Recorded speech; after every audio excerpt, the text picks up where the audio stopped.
Time to talk about something creative for a change. We've been dealing with a lot of really technical stuff lately and very little actually doing anything to do with making music. So I want to show you a real favorite synth of mine. Back when I was in high school, I can still remember in Australia going up to a music store in Brisbane, in Queensland, and listening to the synthesizer called a Roland D50.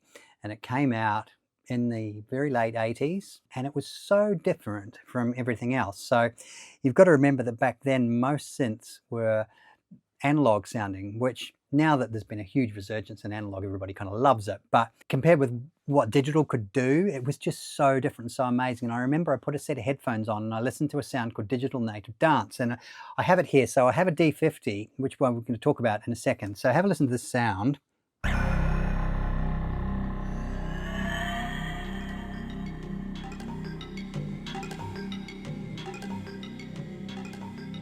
Okay.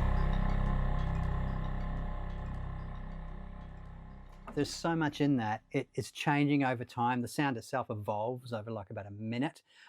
There were no sounds like that before. Now, if you had headphones on, it sounds even more amazing. Just it's so all surrounding. So I really want to do something with the D50.